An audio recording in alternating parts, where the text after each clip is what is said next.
segundo webinar de la formación en legalidad de la telemedicina en Ecuador.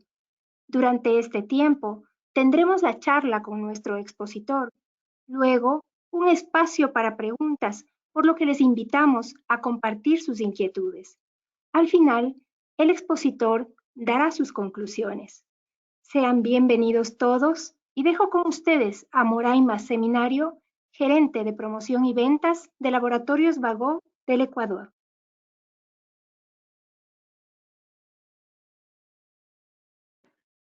Buenas noches a todos los presentes. A nombre de Laboratorios Bagó del Ecuador, les doy la bienvenida al segundo módulo de esta formación, Legalidad de la Telemedicina en Ecuador.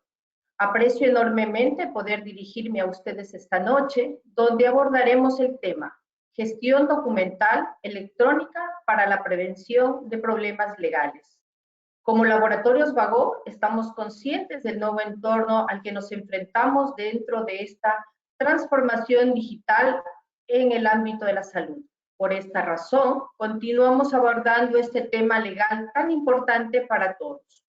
Permítanme presentar a nuestro expositor, el doctor Ider Salgado Miranda, abogado y doctor en jurisprudencia, máster en Derecho de los Negocios en Madrid, España, con su especialidad en Derecho Laboral, Seguridad y Salud Ocupacional. Presidente ejecutivo de SD Abogados Compañía Limitada y presidente ejecutivo de Sismedin Compañía Limitada, Sistemas Médicos Integrados. Docente universitario de la Universidad SEC del Ecuador, conferencista nacional e internacional. Gracias por su atención. Queda con ustedes el doctor Ider Salgado. Muchas gracias, Moraima, por la introducción a esta segunda sesión de la legalidad de la telemedicina en el Ecuador, y a todos los presentes y a los que se están conectando. Muchísimas gracias por su asistencia y buenas noches con todos, desde donde quiera que se encuentren. Hoy es una segunda sesión de este tema tan amplio y tan debatido, sobre todo en los últimos días, que es la legalidad de la telemedicina en el Ecuador. Por eso, invitándoles a los que participaron en la sesión anterior y a quienes llegan a esta segunda sesión sin haber visto la primera, quiero comenzar esta charla con las conclusiones que hicimos en la semana pasada, que eran generalidades de la telemedicina, la implementación de un servicio de consulta médica de telemedicina, y decíamos que debe haber una observancia de las normas previo a saber qué puedo implementar y qué no puedo hacerlo en telemedicina. Había una implementación de procesos previos y que se los va a dar durante el proceso de telemedicina. ¿Qué consultas son válidas para telemedicina? Atención por medios adecuados. Hablábamos de las famosas plataformas que han sido la mayor cantidad de preguntas y que las vamos a tratar a profundidad en el momento en que corresponda durante esta sesión. Y el registro documental de aquellos documentos, de aquellos papeles, de aquellas hojas, de aquellos medios que dispone el médico para registrar que está haciendo telemedicina. Esto concluíamos la semana pasada y les decía que esta semana justamente íbamos a ver el manejo, la gestión documental, el registro documental. Simplemente para recordar a todos, vamos a tener unos 5 minutos de exposición general del tema del día, 40 minutos del desarrollo de la presentación, 40 minutos de preguntas y respuestas. Tenemos bastantes preguntas y respuestas. Tratamos de consolidar la mayoría y tratamos de, durante la semana, también responder algunas inquietudes que se nos quedan. Y 5 minutos de conclusiones.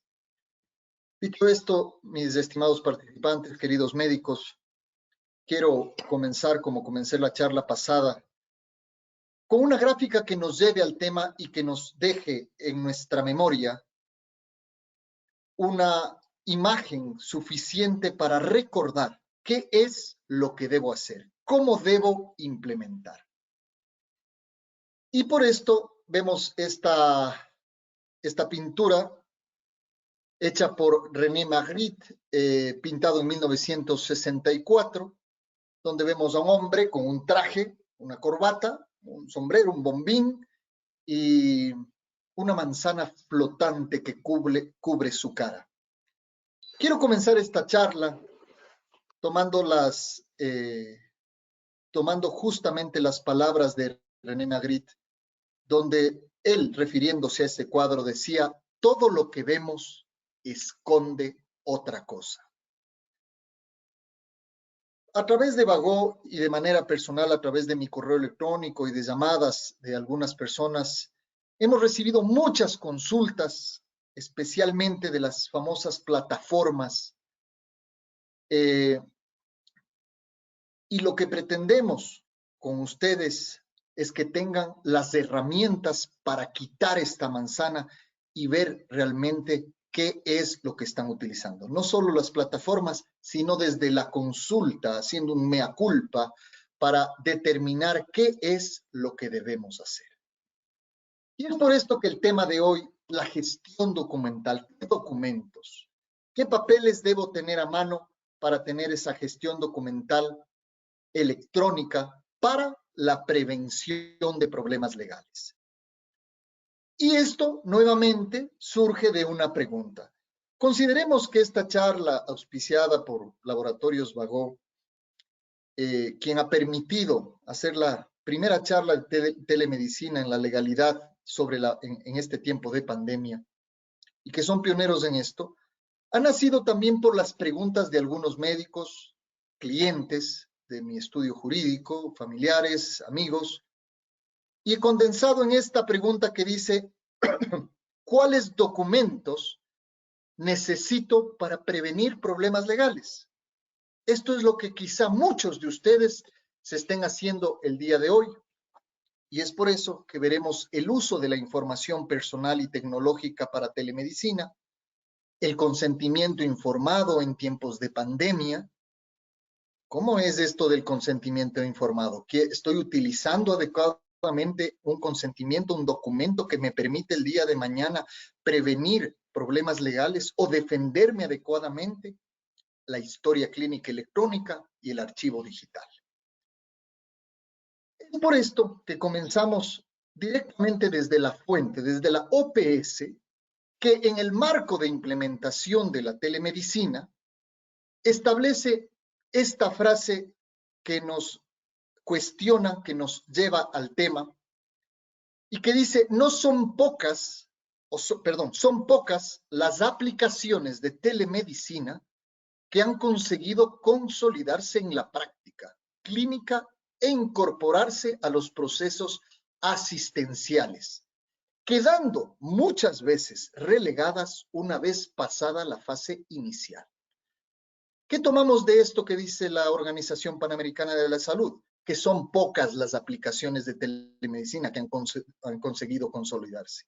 ¿Y es por qué? Por este error tan grande que se está cometiendo actualmente en la actualidad, pensar que la telemedicina implica tener únicamente un medio de comunicación electrónico. O quizá, evolucionando un poquito más allá, tener una buena plataforma. Pero lamentablemente puedo decirles que no solamente es tener adecuadas herramientas tecnológicas. Por favor, pongamos en nuestras mentes que telemedicina no es WhatsApp, no es Zoom, no es solamente herramientas tecnológicas. Consideremos que la telemedicina no es solo para la pandemia. Habrá periodos de intermitencia y consideremos que estamos pasando la primera cuarentena. Acordémonos lo que dicen los medios. Ustedes también como médicos saben que puede haber rebrotes de este coronavirus y que volveremos nuevamente a una cuarentena. Entonces nos estamos preparando hoy para lo que viene mañana y lo que viene más adelante. Por eso, quienes están asistiendo a esta implementación de la telemedicina, les puedo decir que son pioneros en este tema y serán los que lleven la bandera de lucha hacia adelante. Por eso es importante que hagamos un buen análisis, un buen asesoramiento en la implementación de la telemedicina, sobre todo desde la parte legal. Hasta el día de hoy, habían servicios de telemedicina que ya existían, servicios de asistencia remota, teleconsultas, telemonitorización o telecuidado, servicios de gestión administrativa de pacientes, pruebas analíticas como aquellas, por ejemplo, cuando ustedes envían un pedido de exámenes a un laboratorio y el laboratorio les envía ese pedido de exámenes a través de un correo electrónico. Es decir, ya venían haciendo telemedicina. Ya vamos a hablar de las particularidades legales de enviar de que ustedes reciban un resultado de un paciente o que envíen los resultados de un paciente. Y también la evaluación y la investigación colaborativa en la red para mejorar esta telemedicina. La OPS, la OMS, desde hace muchos años lo vienen implementando. Entonces, la pregunta aquí surge y nos dice, desde las herramientas tecnológicas que yo tengo, que en este momento ustedes cuentan y que tienen para funcionar, ¿cómo puedo implementar la telemedicina? Y entonces vemos ciertas experiencias anteriores de lo que ya se aplicaba telemedicina, que es el intercambio de imágenes, telepatología, telecardiología, telecirugía, que ustedes conocen. Hay operaciones que se hacen por medio de un robot, de un médico controlando desde otra parte, ¿no? El intercambio de imágenes. Ustedes reciben en sus consultorios pruebas de rayos X, ecografías, etcétera, por medios electrónicos. Esto es lo que ya veníamos utilizando. Entonces, surge una nueva pregunta que la vamos a ir contestando. ¿Existen documentos jurídicos que respalden estos servicios de telemedicina? Como por ejemplo, los exámenes de laboratorio recibidos por un médico.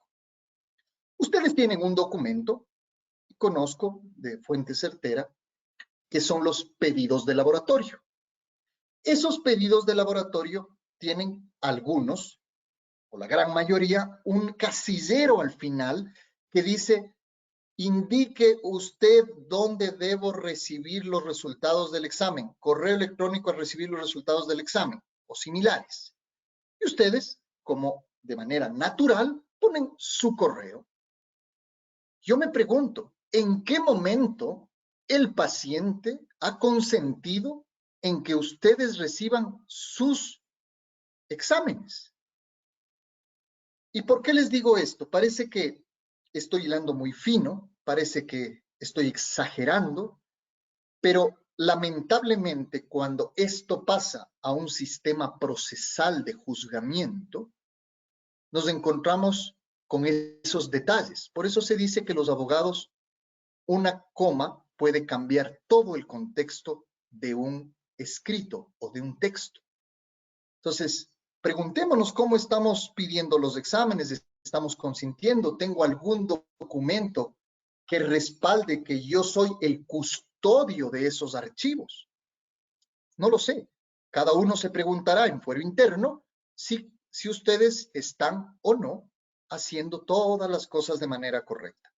No quiero tampoco con esta charla hacer de sus consultas privadas un sistema más burocrático. Quiero facilitar a través de documentos sencillos, pero que deben ser adecuados en su implementación, que ustedes tengan esas herramientas más las tecnológicas para poder brindar un sistema de telemedicina. Y entonces, para poner en juego ya mi sistema de telemedicina, para poder entrar en este sistema legal, debemos tener primeramente una perspectiva holística, es decir, no solo considerar el tema tecnológico, sino ver qué herramientas tengo yo para poder implementar este servicio. Un amplio abanico cultural, mis pacientes están preparados al respecto. Un aspecto económico, tengo los suficientes medios para poder contratar una plataforma, servicios legales, etcétera, etcétera, para poder realmente implementar la telemedicina. ¿Cómo puedo optimizar esa telemedicina? ¿Cómo mis procesos actuales, los que yo hago, puedo optimizarlos para ponerlos a disposición de mis pacientes? ¿Y cómo puedo hacer un seguimiento y monitorización? Todo esto que ustedes están viendo está obtenido de documentos oficiales, legales, que hablan justamente de qué son los pasos que debemos dar al respecto.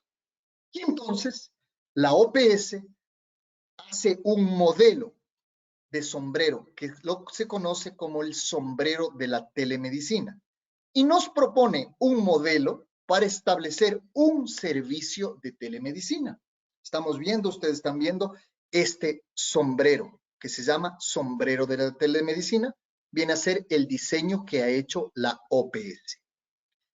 Este sombrero va a tener 3 capas.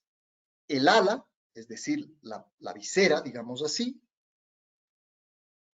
que es la primera parte del sombrero donde tenemos que analizar 4 contextos, 4 partes para implementarlo.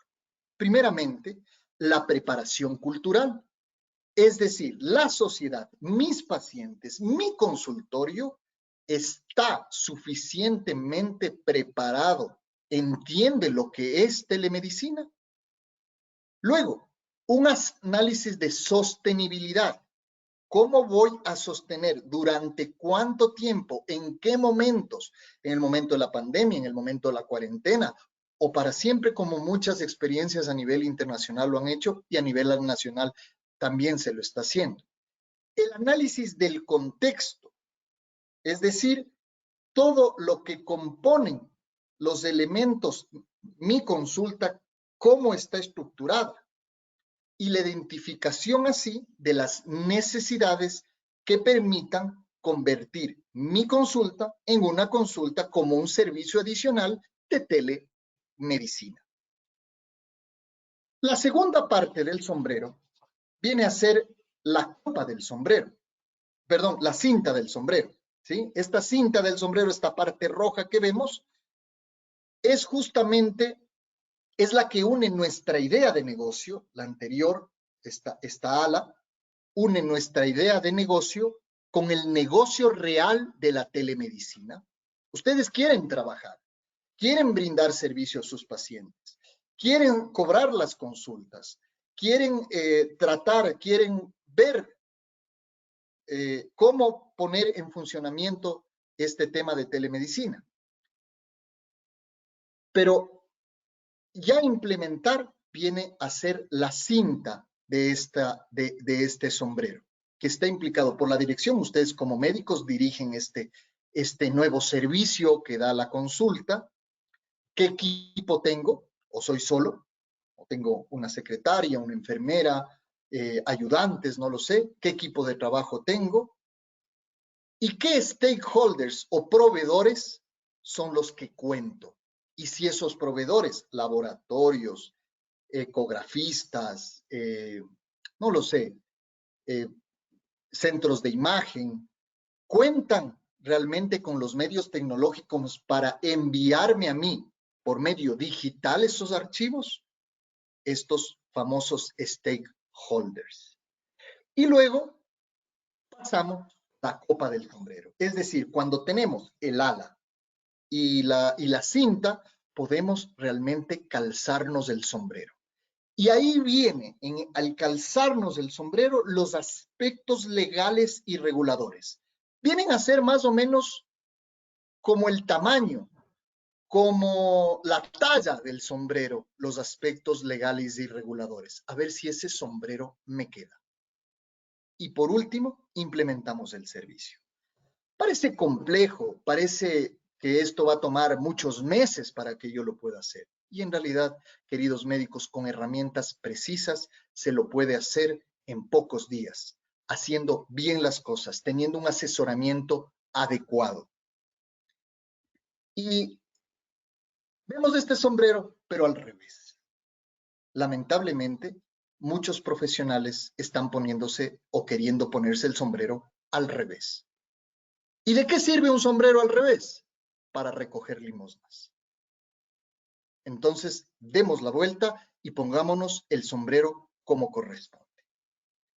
Y entonces, para ponernos, terminando esto del sombrero, ¿qué aspectos básicos de gestión documental necesito? Entonces, tengo que ver con lo que cuento. Si ustedes en sus casas, en donde estén, pueden ir anotando esto. O replicarlo en YouTube, porque días después este webinar lo subimos también para que ustedes se ilustren de mejor manera. Primero, ¿qué documentos bases tengo? ¿Cómo hago mi historia clínica? ¿Tengo digitalizada mi historia clínica? ¿Lo hago en una computadora o lo sigo haciendo a mano? Entonces hay médicos que me dicen, sí, pero el tener una computadora y hacer una historia clínica se vuelve impersonal.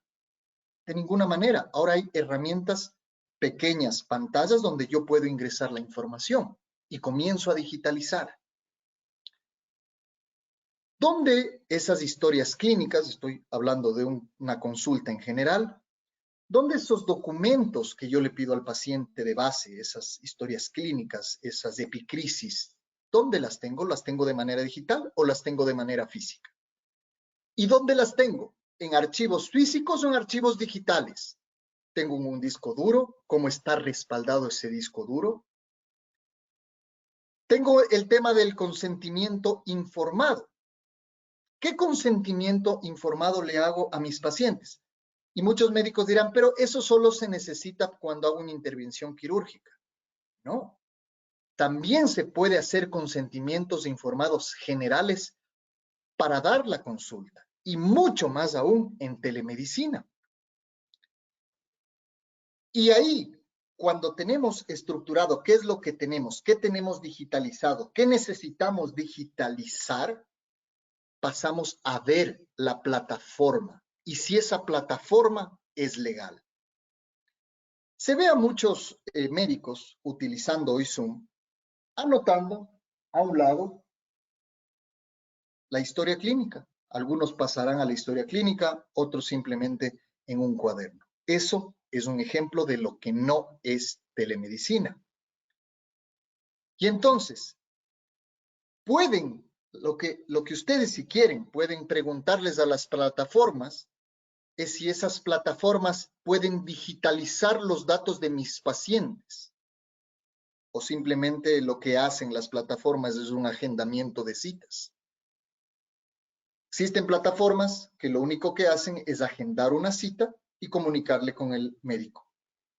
Para eso no necesito comprar o adquirir una plataforma.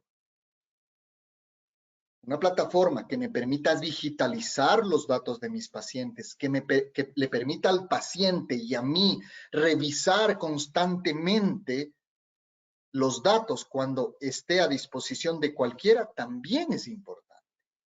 Es uno de los aspectos que tienen que tener las plataformas. Y por último, tenemos que tener los aspectos tributarios. El momento en que facturo. ¿Cómo lo hago?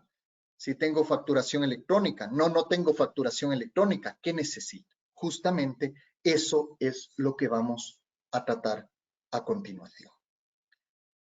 Y hablemos entonces del consentimiento informado. La diapositiva de su lado izquierdo de la pantalla. Ustedes y todos los médicos, o el 99.9% de los médicos reconocerá, sin necesidad de ampliar la fotografía del lado izquierdo, a qué me refiero, que es la forma 024, que es el consentimiento informado que exige el Ministerio de Salud Pública antes de una intervención, por ejemplo. El asunto es que la que está al lado izquierdo es un consentimiento de forma, básico, modelo para el médico. Y no me dejarán mentir los médicos, en el sentido de que, por ejemplo, existe un casillero donde dice posibles consecuencias de la intervención quirúrgica. Y les dan apenas, si no me equivoco, 2 espacios para poner todas las consecuencias. Yo me pregunto, señores médicos, doctores, ¿será suficiente 2 pequeños espacios para poner todas las consecuencias de una intervención quirúrgica, por más pequeña o por menos complicada que ésta sea? Entonces nos debemos pasar al consentimiento personalizado. El consentimiento personalizado es un traje a la medida del médico especialista que se elabora conjuntamente con el abogado para que sea suscrito por paciente y médico, en donde estén todas las características. Y voy a poner un ejemplo. Le preguntaba a mi hermano, que es oftalmólogo, ¿cuáles son las consecuencias de una operación de catarata? Entonces, él me enumeró algunas de esas. Entonces, yo le preguntaba si en ese casillero es suficiente poner todas. Me dice, no, no me alcanza todas. Le digo, ¿y si te olvidas algo? Como, por ejemplo, una ceguera. No la puso en el formulario. Y esa persona, una de las consecuencias es la ceguera, y no se le informó, es responsabilidad objetiva del médico y puede tener sanciones graves. Vuelvo y repito, lo que pretendo a través de esta charla es darles de las herramientas de prevención. No es asustarles, no es atemorizarles, sino que tomen las medidas hoy. Es vivir el hoy. Hoy tengo que hacer las diapositivas, las correcciones adecuadas, las disposiciones adecuadas en mi consulta para que funcione de manera adecuada. Este consentimiento informado debe constar de varios parámetros en general y otros especiales dependiendo de cada una de las especialidades o técnicas que el médico utilice. Debe tener un glosario, una justificación adecuada del tratamiento, los objetivos generales y específicos. En el caso de menores de edad o personas con discapacidad, hay una regulación especial. Y voy a explicar. Ustedes van a dar un tratamiento, van a hacer telemedicina para un niño. Estoy hablando de los pediatras. Tienen ese consentimiento informado, suscrito de manera física o electrónica por los 2 padres, o quizá por ninguno, o quizá en el mejor de los casos por uno. Les debo contar que la patria potestad, es decir, la facultad que los 2 padres o uno de ellos tiene sobre la voluntad del hijo, no necesariamente esa patria potestad es compartida. Esa patria potestad puede ser de uno de los padres. Entonces, se tiene que averiguar bien quién es la persona a cargo del niño y en caso de duda, que firmen los 2 papás. En el caso de las personas con discapacidad, sobre todo discapacidad mental, que no le permita consentir, que no le permita ejercer su voluntad, también se debe exigir ciertos documentos. Y es por eso que es importante lo que ustedes deben hacer en esta implementación de este consentimiento informado. ¿Qué alternativas tengo en cuanto al tratamiento? La declaración, muy importante a la hora de firmar el consentimiento informado o de explicar al paciente lo que sucede. Usted declara que en este documento conoce todos los riesgos que yo le he explicado y así lo explica como tal y lo declara. Y que además usted está dispuesto, en el caso que fuese necesario, reconocer su firma, su rúbrica o su firma electrónica. Entonces, cuando tenemos estas declaraciones completas, ahí es cuando ya comenzamos a trabajar en telemedicina, cuando comenzamos a trabajar de manera adecuada desde la parte legal.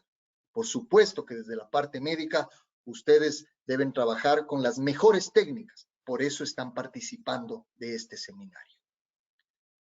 ¿Qué más debe tener este consentimiento informado?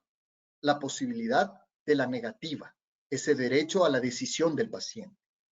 Debemos someternos a la jurisdicción ecuatoriana. ¿Y por qué me refiero a esto? Porque lamentablemente he encontrado plataformas que ofrecen temas legales, pero están utilizando una legislación argentina o americana o española. No están utilizando, no está adecuado a nuestra legislación. Entonces, mal haría yo pensar que en contratar una plataforma si no sé bien los documentos que voy a utilizar a través de esa plataforma. Y además, tener medios alternativos de solución de conflictos como son arbitraje, mediación o a los jueces competentes que les puedo decir hoy funcionan un poco más rápido que antes. Y entonces vemos el consentimiento informado y ahí sí podemos, como les decía, contratar esta plataforma legal y facturar, que es la relación de prestación del servicio. Entonces pasamos a una pregunta que también se ha extendido. ¿Cómo le hago a mi paciente firmar si no le puedo ver? O sea, ¿debería enviarle a su casa con alguien para que recogerle la firma? No, no es necesario, estimados médicos. Es suficiente con la firma electrónica. Y entonces aquí hay un problema de conceptualización. Una cosa es la firma electrónica y otra cosa es el certificado de firma electrónica. La firma electrónica, y he puesto aquí un ejemplo del servicio de rentas internas del SRI en el lado izquierdo de la pantalla, determina que deben cumplirse con ciertos requisitos para que la firma sea válida. La firma no es más que la aceptación del contenido digital del archivo que tengo delante mío. Esto es la firma. No confundan primero con la firma manuscrita y segundo con la firma que uso para todos mis actos públicos y privados y que debo hacerla. Entonces, ¿cómo le hago firmar al paciente? No, tenemos un casillero donde dice aceptar, donde ha habido unos términos y condiciones, donde ha habido el consentimiento informado y pone aceptar. En ese momento se está firmando de manera electrónica. ¿Y qué debe decir todo ese consentimiento informático? Ya no hablo de informado, sino informático. Debe identificarse adecuadamente a la persona que está firmando. Mi paciente, señor Jorge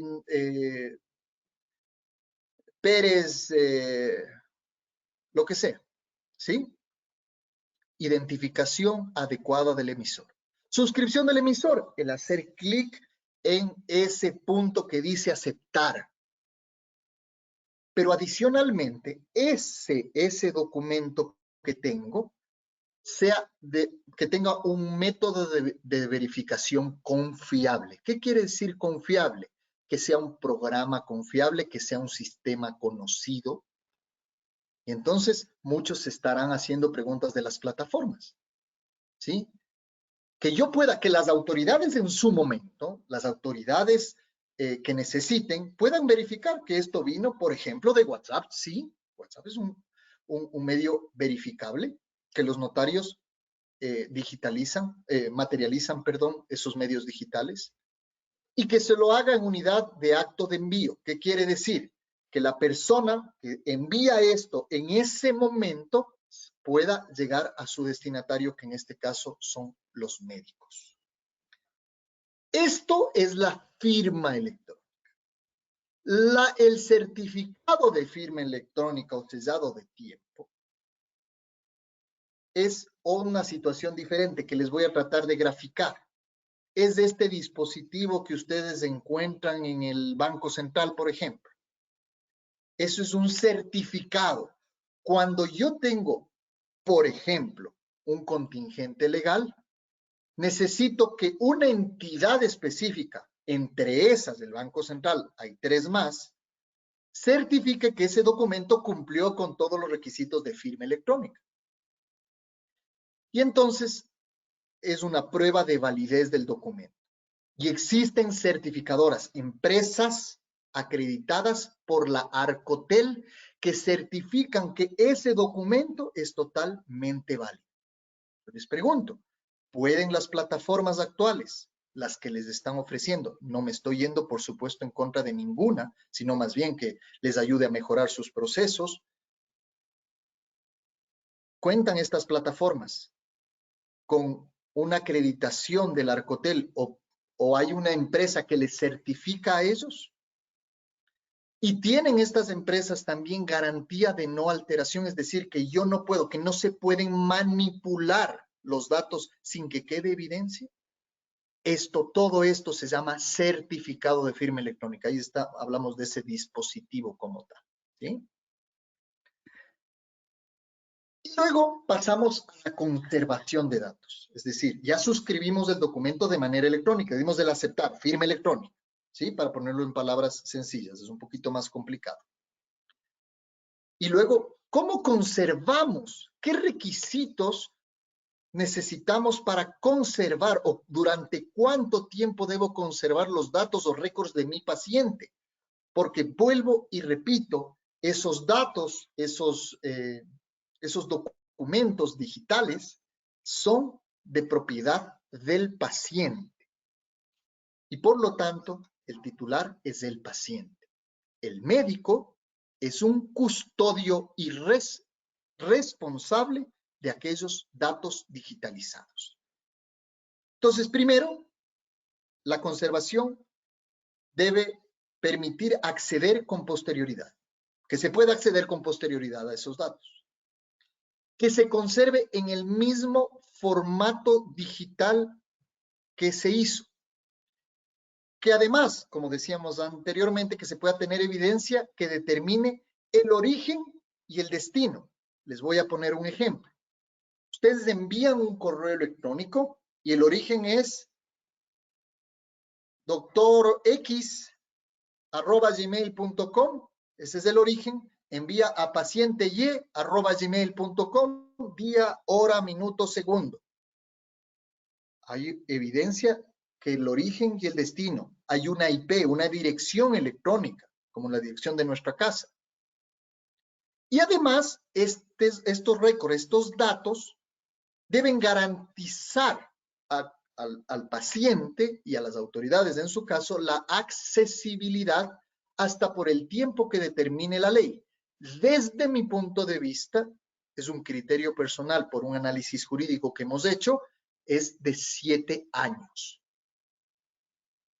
Existen otros plazos, pero yo les solicito a los médicos clientes míos y algunos que se han incorporado en esta semana, que por lo menos debemos tener un archivo digital que me dure 7 años. Entonces tenemos que pensar también en el espacio digital que necesito. Con todo esto, es decir, con el récord, con el consentimiento, con los datos, con el manejo, paso a la facturación. La facturación, en el caso de ustedes y por la telemedicina, debe ser electrónica. Y ahí vamos a dividir a 2 tipos de médicos. Los médicos que ya cuentan con una facturación electrónica, que facilita totalmente el asunto, y aquellos médicos que tienen todavía facturas físicas. Por eso hablamos en cualquiera de los 2 casos, sea electrónica o sea física, debe haber una emisión y registro contable. ¿Cómo registro la facturación electrónica? Entonces, por la emergencia sanitaria que vivimos, hemos encontrado una solución legal que permite a los médicos que solamente tienen facturas físicas emitir la factura física debidamente, que ya les voy a indicar que deben ponerla, una factura física, enviarla por correo al paciente, ¿sí? Por WhatsApp también se puede hacerlo, pero con una nota importante que debe decir, la factura física se encuentra en el consultorio del médico ubicado en las calles tal y tal. Por disposición del gobierno nacional, mediante decreto 1017, por la pandemia, nos es imposible acercarnos a entregarle. Está disponible. Sírvase a aceptar la presente factura. ¿Acepta? Muy bien. Tenemos un documento, una evidencia. La ley del Código Orgánico General de Procesos, la ley de juicios que hablábamos la semana pasada, nos permite que en el caso que no quiera pagar ese paciente, poder cobrarlo a través de un proceso, de un juicio que se llama proceso monitorio, que permite a facturas o a mensajes donde contienen esas facturas, cobrar deudas, ¿sí? Entonces, esta factura se debe poner los procedimientos realizados por el paciente, honorarios médicos. Entonces, la pregunta será, ¿y será que las aseguradoras me pagan una consulta de telemedicina? Pongan honorarios médicos por consulta médica. Ustedes están haciendo una consulta médica. La herramienta que utilizan es la telemedicina. Eso no deben explicar. Pero ya la próxima semana veremos qué es lo que pasa con los seguros médicos y los seguros de responsabilidad del médico. En caso de que ustedes estén autorizados por el Servicio de Rentas Internas a también en su RUC, aparte de la prestación de servicios médicos, vender medicamentos, ok, hacemos una segunda factura de los medicamentos que le estoy dando al paciente y que los vendo. Entonces, ¿qué quiero decir con todo esto? Que el procedimiento de facturación es un procedimiento adicional también que se debe implementar en la telemedicina y que tiene que tener registro de que yo le di el servicio al respecto al paciente a través de este sistema de telemedicina. Y entonces, las consecuencias de esta inadecuada implementación de la telemedicina, como por ejemplo, pongo yo, no contar con el permiso del Access, o no tener los registros adecuados, no tener el permiso de funcionamiento adecuado, nos pueden llevar a sanciones. Al no implementar bien los procesos de telemedicina de manera legal, puede haber una sanción que se encuentra en la Ley Orgánica de Salud, en el artículo 240, una multa, una suspensión de permiso o licencia, la suspensión del ejercicio profesional, decomiso, clausura parcial, temporal, definitiva del establecimiento. Entonces, tengamos mucho cuidado en hacer las implementaciones de los procesos de telemedicina, hagámoslo de manera adecuada, de manera correcta, y cuentan con el apoyo de Vago para poder hacer esto a través de estos procesos de webinar. Con esto, estimados médicos, puedo pasar a la parte de preguntas legales de la telemedicina, que habrá muchas, por supuesto. Trataremos de concretarnos en contestar la mayor cantidad que podamos y continuar, por supuesto, la próxima semana, la tercera sesión, que hablemos de los seguros de responsabilidad y la preparación un poco de documentación para prevenir problemas legales. ¿Qué es lo que tiene que tener el abogado de ustedes, el abogado de confianza? Y entonces, es importante que ustedes tengan en cuenta todo esto y podemos así pasar a las preguntas que espero que haya algunas preguntas que nos puedan hacer, ¿sí? Claro que sí, doctor Salgado. Tenemos acá una pregunta del doctor Ángel Santillán. Él nos comenta que en una charla con otro profesional se mencionó que la telemedicina es ilegal porque va en contra del Código de Ética en el artículo 101. Quisiera su opinión al respecto. El Código de Ética Médico, me supongo, pero bueno. A ver. Gracias por la pregunta, doctor Santillán. La telemedicina, desde mi punto de vista, y no es un criterio mío, es un criterio que está en la norma. En la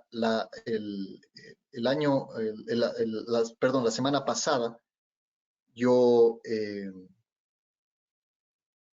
indiqué algunas normas, no una, algunas normas ratificadas por el Ecuador, OPS, OMS, son convenios ratificados por el Ecuador. Hablemos del marco de implementación de una telemedicina ratificada. El Ecuador, ustedes saben, es miembro de la OPS. Y la misma OPS ha puesto un marco de implementación de la telemedicina. Yo le puedo decir, y le invito, doctor, a que revisen la ley de comercio electrónico a partir del artículo 8 y el artículo 1 también, en el que dicen y mencionan cuáles son los medios telemáticos, y uno de esos es la telemedicina.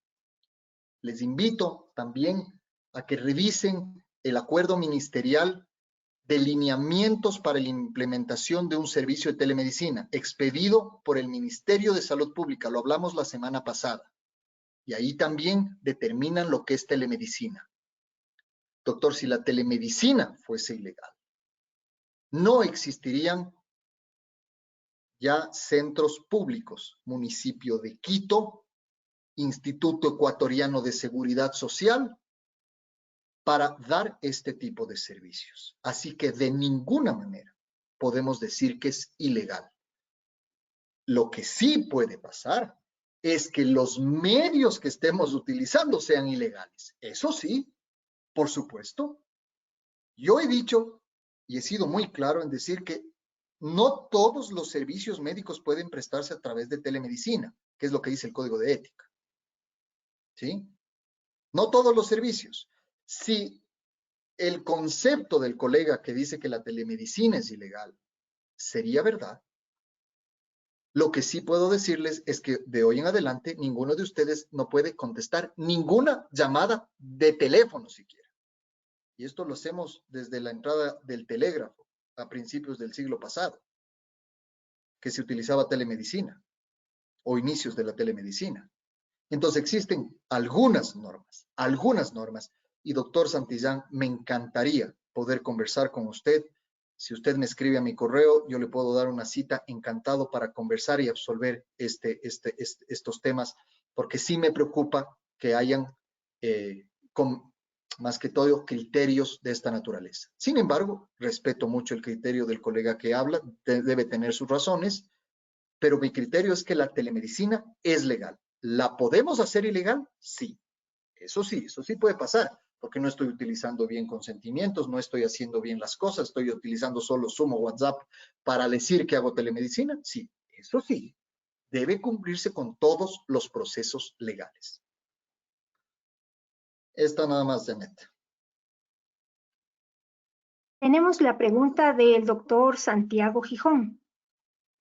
Él nos comenta, muchas veces se reciben documentos por correo electrónico, dígase resultados de estudios de laboratorio e imagen sin firma, solo con el nombre del laboratorista, tecnología o del centro de estudios.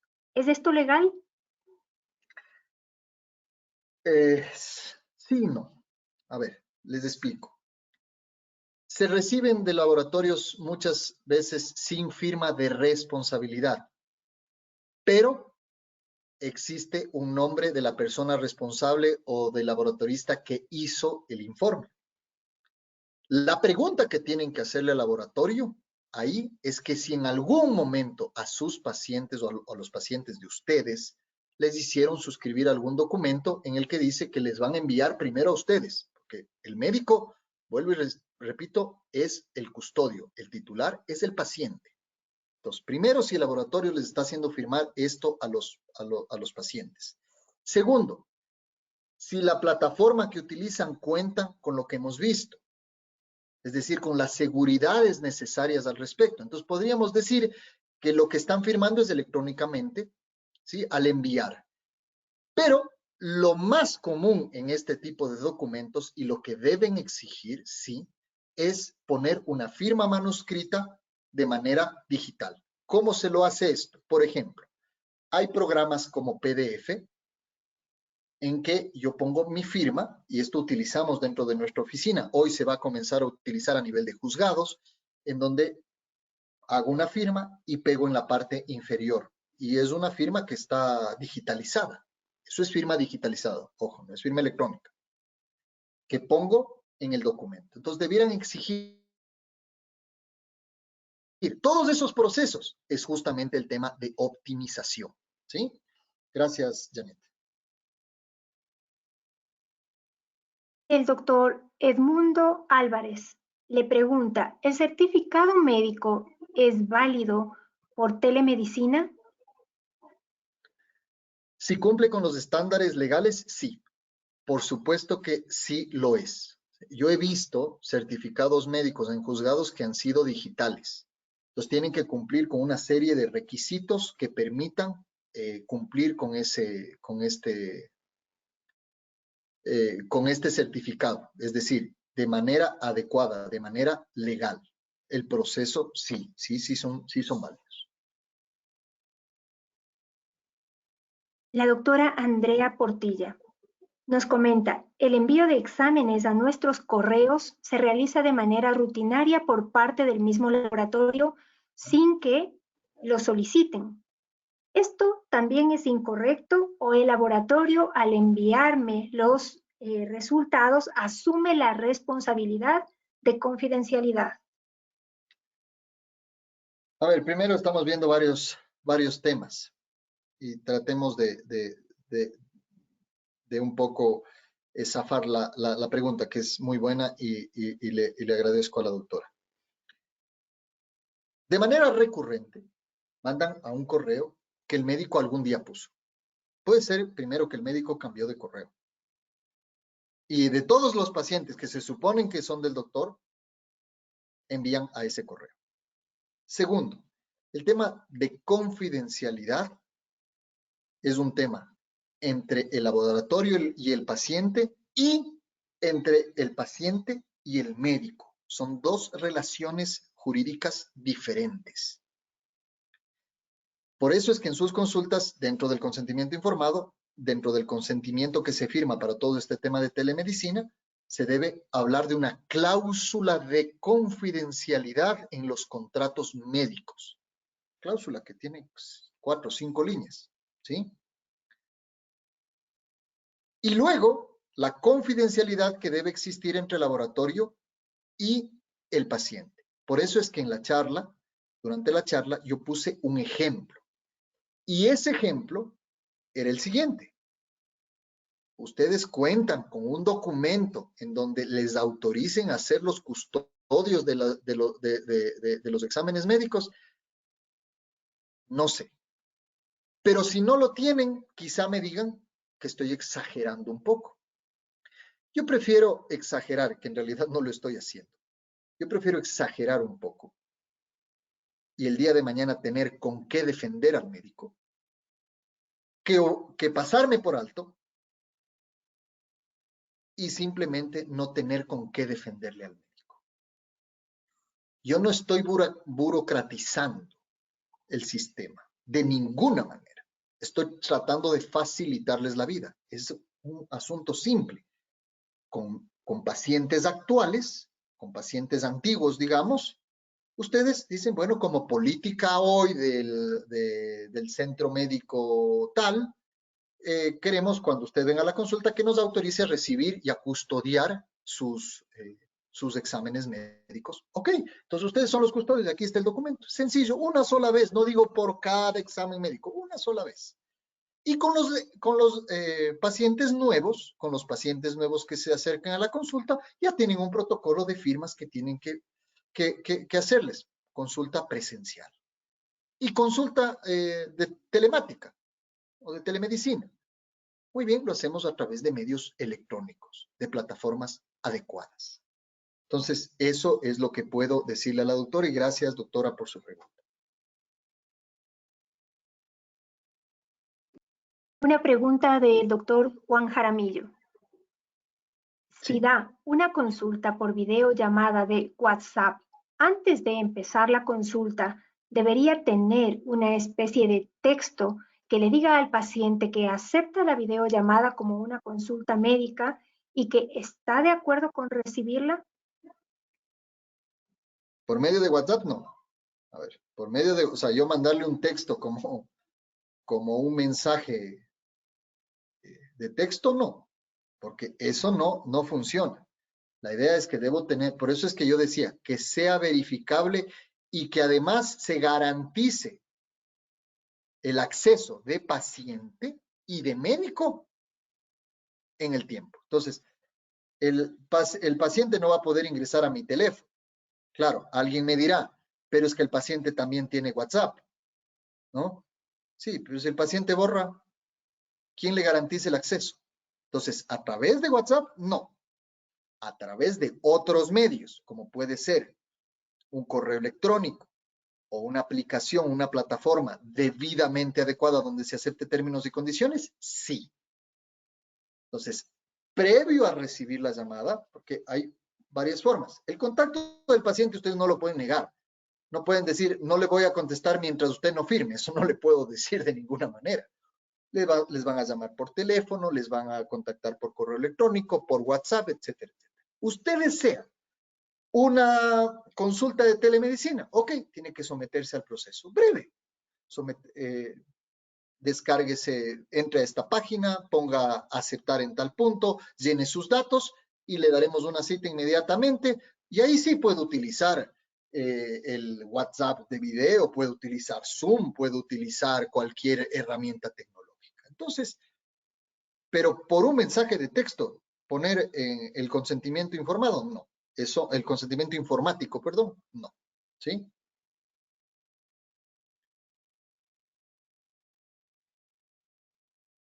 Tenemos una pregunta de la doctora María Fernanda Tapia. Ella nos pregunta, la personalización del consentimiento informado está aceptado por el Ministerio de Salud Pública y el COIP y toda la normativa legal. El consentimiento informado, Janet. Sí, le repito la pregunta. Por favor. Nos dice, una consulta, ¿la personalización del consentimiento informado está aceptado por el Ministerio de Salud Pública y el COIP y toda la normativa legal? Por supuesto. Partamos primeramente del Código Civil, que es un acuerdo entre partes. Hay un acuerdo de voluntades.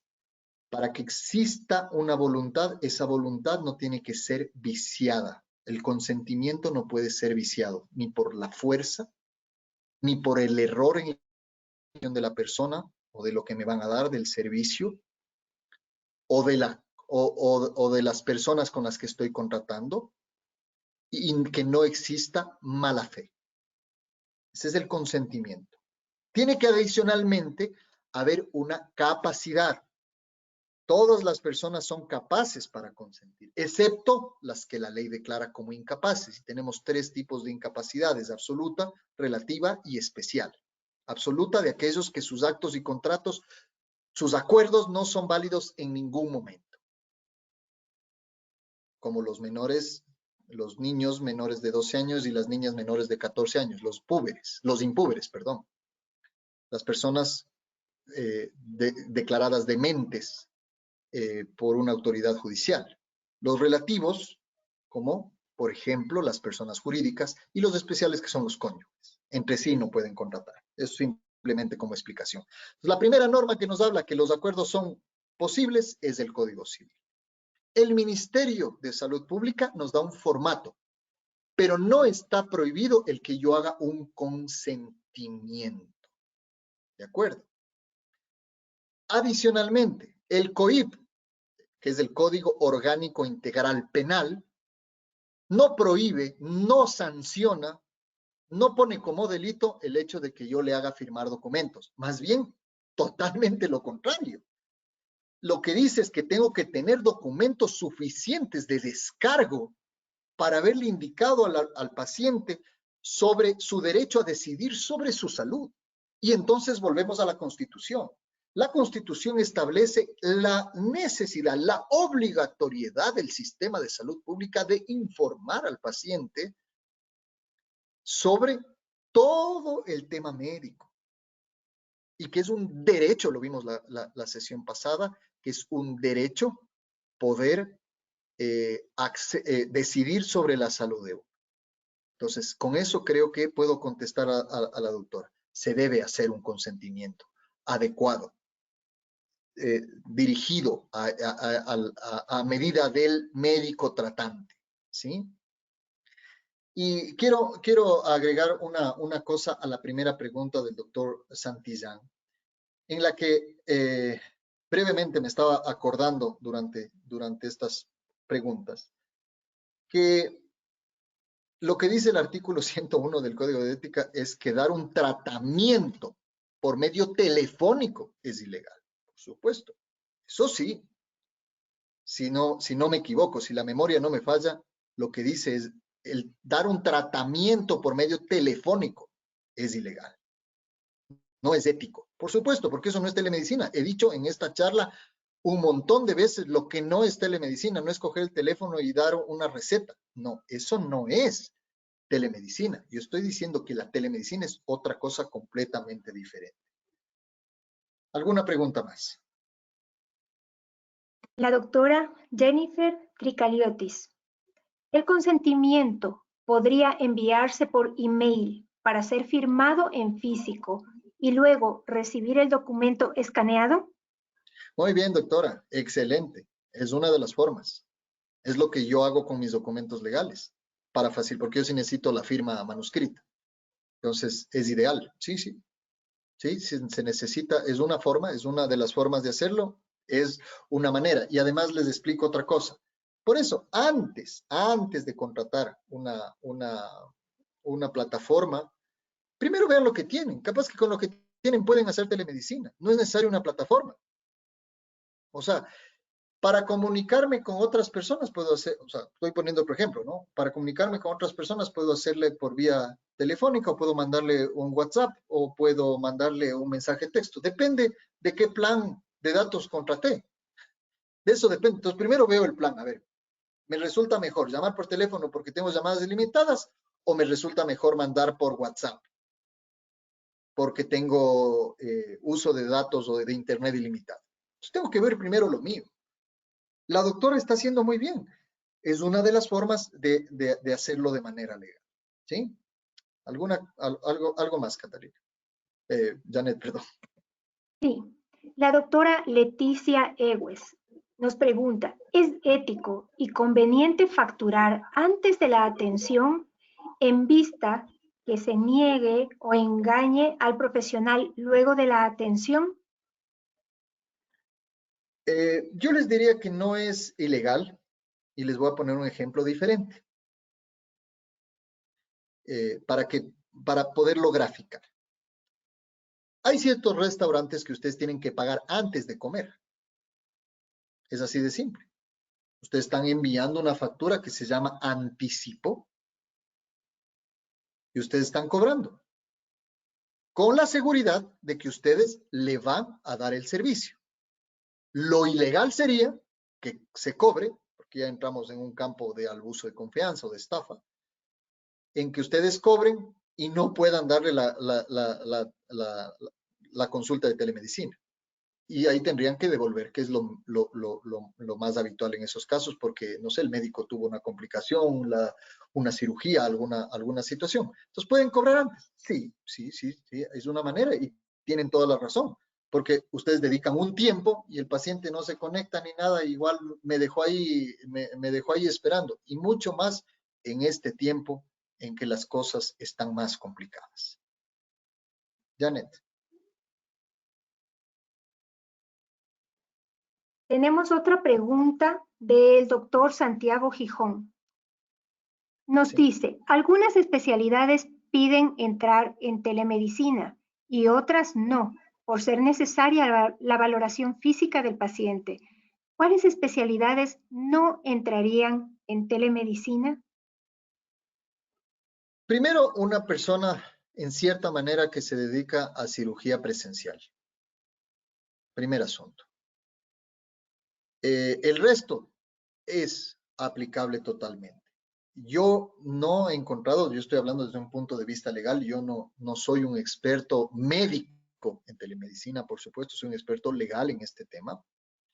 pero yo les puedo decir que la mayoría de especialidades es aplicable la telemedicina. Lo que se debe buscar es que, y lo que hay que entender es que la telemedicina es también un elemento complementario a toda la consulta. Entonces necesitamos buscar servicios o buscar la forma en que yo pueda dar una consulta de telemedicina y tener un equipo o tener servicios que me permitan también examinar al paciente. Entonces, yo creo que todas las especialidades son hechas para telemedicina. Sin embargo, hay unas que son más aplicables que otras.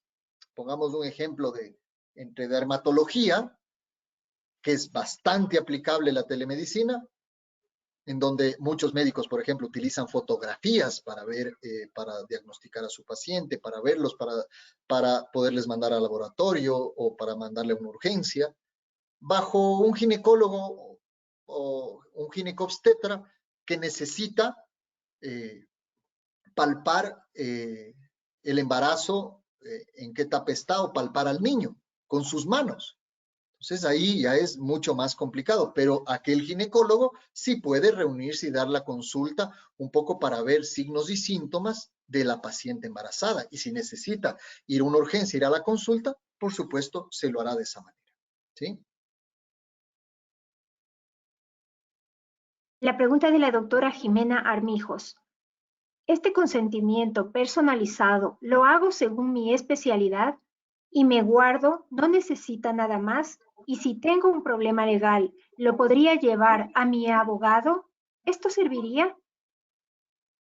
Si tiene documentos, se entrecortó un poco, Janet, no le escuché bien. Este consentimiento personalizado lo hago según mi especialidad y me guardo, no necesita nada más. Y si tengo un problema legal, ¿lo podría llevar a mi abogado y esto serviría? Exactamente, sirve totalmente. ¿Por qué? Voy a explicar. El hecho de que yo tenga el consentimiento informado, primero lo guardo, ¿sí? Lo guardo en un sitio destinado a esto. Si es físico, físico. Yo lo prefiero de manera tanto físico como digital en su momento. Hablando de telemedicina, tiene que ser digital. Lo guardo y en el caso de tener un problema, por supuesto lo llevo donde el abogado y el abogado va a presentar como prueba. Importante. Cuando lo hagan de manera manuscrita, firmar con azul. ¿Por qué? Es un detalle nada más. Las copias, se puede sacar copias de algo o alterar documentos, y el negro es más fácil de alterar que el azul. Eso es lo que dicen los expertos en el tema. Entonces, hacerlo firmar con azul, en caso que sea presencial, y digital tienen la evidencia. ¿Qué se hace con la evidencia digital? Ya les expliqué la semana pasada, se va donde un notario con el archivo. Tengo aquí mi computadora, entonces, señor notario, verifique que ahí está. El notario lo que hace es una protocolización, una materialización de ese documento y dice, sí, este documento es legal. Y eso me sirve como prueba en un juicio, en un problema, en cualquier parte, ¿sí?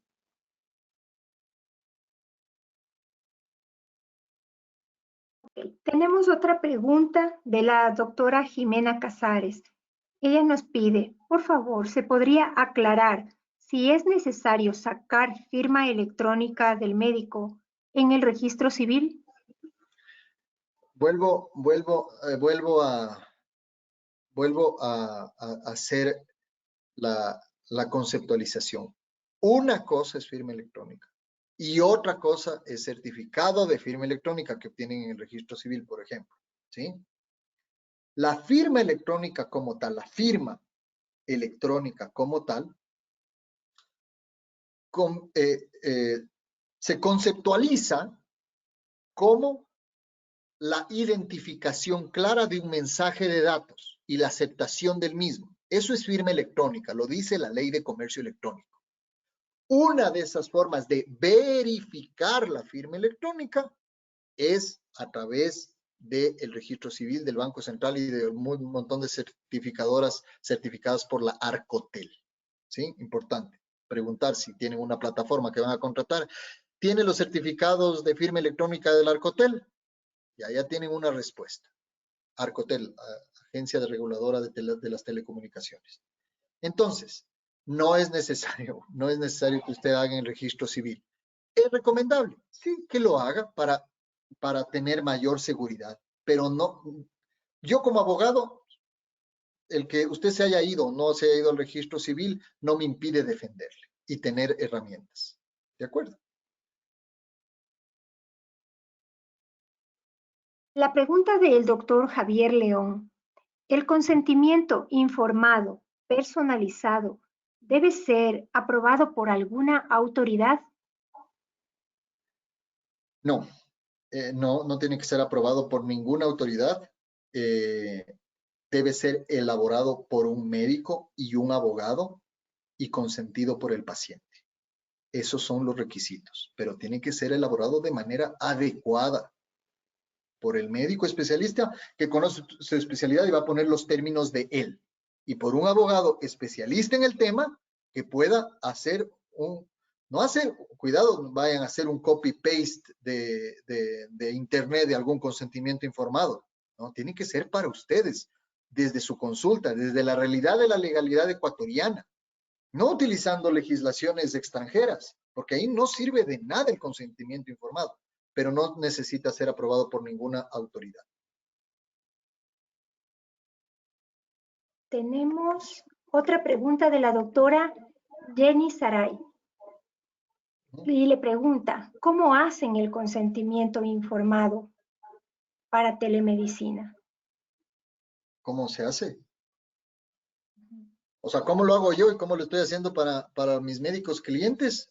Tenemos todo un proceso. Y yo les aprovecho para invitarles a que si necesitan una consulta adicional conmigo, lo hagan, y es para los participantes de Vago, es totalmente gratuita, una asesoría adicional.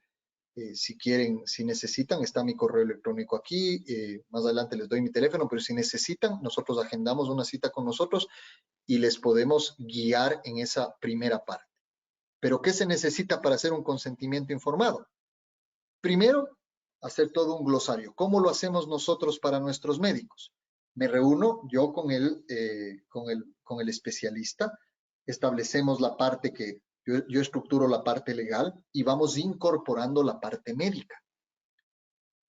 Y ahí sale el consentimiento informado. Hemos hecho algunos en estos días de manera electrónica y se lo mando al médico, médicos que ya están implementando telemedicina,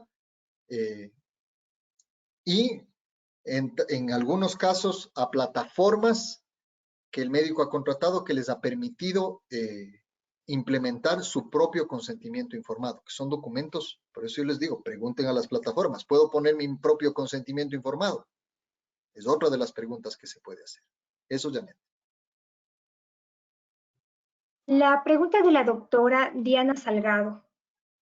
Al atender por telemedicina, solo realiza la historia clínica, mas no realiza el examen físico. En consecuencia, ¿cómo de respaldo de los signos físicos no evidentes en el momento? Hay que considerar que la telemedicina es teleorientación, ¿sí? Es una orientación que se le da al médico. Por eso es que digo, no, a través de la telemedicina no puedo hacer absolutamente todo, cuidado. También, o sea, no entiendan que la telemedicina es la solución para trabajar desde casa, ¿no? Por eso deben haber situaciones complementarias. El consentimiento informado de telemedicina dirá que declarará el paciente que todos los signos y síntomas son los que realmente siente, porque pueden inventarse cosas y ustedes no poder formar un diagnóstico adecuado. Para formar un diagnóstico adecuado, deben tener todas las herramientas tecnológicas. Pero yo como abogado, les digo, en caso de duda, llamen a la consulta privada, a la consulta física, a la consulta presencial, porque ahí podré ver todo. Si tengo dudas, ok, le envío a un laboratorio. le envío a emergencias, etcétera, etcétera. Ah, cierto, me acordaba, una de las especialidades que tal vez no se puede hacer a través de telemedicina es un emergenciólogo. ¿Sí? Es algo, ahora me acordé. ¿Sí?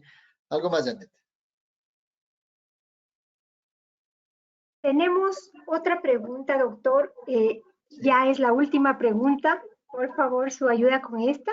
Es una pregunta de la doctora Ana Lucía Garnica.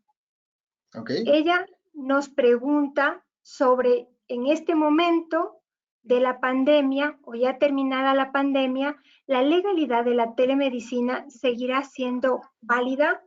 ¿Pueden continuar atendiendo desde esta vía a los pacientes que deseen?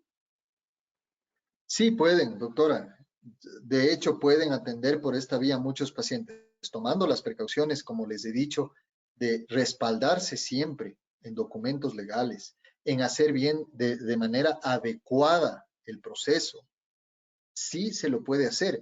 Y ojo, vuelvo y repito, esta pandemia no va a ser para que termine el 1 de junio. ¿Sí? Hoy tenemos conectados más o menos la misma cantidad de médicos, ¿sí? Que ha superado los 1000 y más. Pero, ojo, no nos relajemos. No nos relajemos. No es que vamos a volver a una vida totalmente normal. Esto no lo digo yo, lo han dicho las autoridades de salud, lo han dicho las autoridades a nivel mundial. Y entonces, prepárense ustedes médicos en telemedicina, porque esa es la vanguardia hacia adelante. Implementen bien los procesos legales, contraten buenas plataformas. Yo creo que en el transcurso de estas semanas, las plataformas irán mejorando sus procesos y tenemos que obligar a que eso mejore en realidad y que les podamos dar un servicio totalmente adecuado. Un servicio de una plataforma que me dé no solo el servicio de conectarme, sino que tenga el servicio documental, que me pueda hacer una asistencia con otros médicos de manera física, que tenga un buen call center, que tenga además, que tenga una corresponsabilidad con el médico. Porque la plataforma, pregúntenle a las plataformas si ellos son corresponsables con ustedes si pasa algo. Seguro que no. Pero si hay alguien por ahí que comienza a hablar de corresponsabilidad, que comienza a hablar de importancia en el sentido de hacer un equipo, una alianza con el médico, eso es otra cosa diferente. Entonces, hoy tenemos que utilizar este medio y lo vamos a utilizar en el futuro. Después, antes de la pandemia se utilizaba, ahora mucho más, y después también se debe utilizar. Esto es Janet y creo que esa es la última pregunta. Estamos con el tiempo, ¿sí? El resto de preguntas, si queda alguna pregunta suelta por ahí, les invito, vuelvo a repetir mi ofrecimiento, ha sido un ofrecimiento a Bagó, que me escriban los médicos que quieran por interno, al correo que se encuentra en pantalla. Y que puedan ustedes escribirme y nosotros les damos una cita a los médicos. Me he reunido con algunos en esta semana y les hemos podido guiar. No tiene ningún costo en la guía. Si necesitan más adelante algo, sí, pero en la guía de las preguntas que tienen de telemedicina podemos hacer una cita un poco más personal. Esto ha sido un ofrecimiento a Bagó en un poco devolver esto que es el esfuerzo que Bagó está haciendo en implementar toda la telemedicina. Con eso, Janet, quisiera concluir algunas cosas. No sé si hay algo más. Muchas gracias, doctor. Usted es muy gentil y con su ofrecimiento de dar respuesta a las demás preguntas. Podemos continuar. Muy gentil. Gracias. Bien. ¿Qué concluimos en esta charla? Brevemente. Deben elaborar protocolos legales y médicos. Debe haber una correcta protección de los datos del paciente y de los suyos también, como respaldo. ¿Qué alternativas tengo al servicio que estoy dando? ¿Y cuento realmente con un seguro médico de responsabilidad de todo esto? Esto hablaremos la próxima sesión, el próximo webinar, que es en 8 días, martes 7 de la noche. no dejen de venir, porque aunque no les veo, siento que hay bastante interés de todos los médicos de participarlo, y hablaremos de estos seguros médicos de responsabilidad, del cobro de seguros a las aseguradoras también, cómo es esto de la telemedicina. Y con eso cerraremos la tercera parte. Les invito en 8 días a venir a concluir esta formación, digamos así, de este webinar, gracias a Bagó. Soy el doctor Ider Salgado y simplemente quiero animarles a que continúen, a que sigan adelante y estoy a las órdenes, como les he dicho en este webinar, que a las personas que necesiten pueden escribirme al correo que se encuentra en pantalla o llamarme a mi teléfono y preguntarme lo que haya quedado en el aire. Sé que 1 hora y media no es suficiente, pero estamos a las órdenes juntos trabajando con Bagó en ser pioneros en el Ecuador en la implementación de todos estos procesos. Así que les agradezco y una buena noche, una buena semana para todos y un abrazo a la distancia. Muchas gracias. Gracias, doctor Salgado, por colaborar con sus conocimientos y orientación. Agradecemos la asistencia y participación de todos y les invitamos a que nos acompañen el próximo martes en nuestro siguiente webinar, donde hablaremos sobre las soluciones de problemas legales en aplicación de la telemedicina e implementación de la facturación electrónica. Ha sido un gusto compartir con ustedes. Que tengan buenas noches. Buenas noches con todos.